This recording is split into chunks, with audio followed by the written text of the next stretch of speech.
എഴുത്തുകാരിയും കവയത്രിയുമായ KS Nanditha ഓർമ്മയായിട്ട് 26 വർഷം. അധ്യാപികയായിരുന്ന നന്ദിത ഇംഗ്ലീഷിലും മലയാളത്തിലും കവിതകൾ എഴുതി.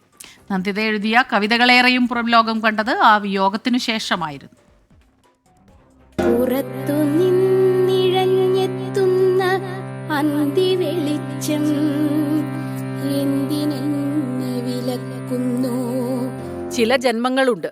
പൂമൊട്ടുപോലെ വിടർന്നു വരുന്നു, അഴകു ചൊരിയുന്നു, മണം വീശിത്തുടങ്ങുന്നു, പെട്ടെന്ന് സ്വയം പിച്ചെറിയുന്നു.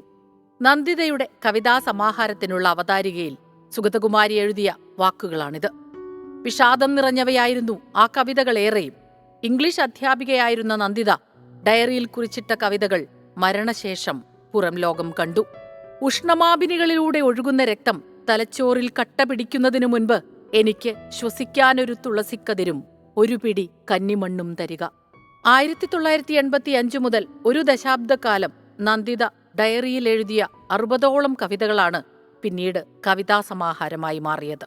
എനിക്ക് നഷ്ടമായത് എന്റെ ലക്ഷ്യമാണ്, എന്റെ ഹൃദയമാണ്. എന്റെ നഷ്ടത്തെ ഞാൻ ശ്വസിക്കുന്നു.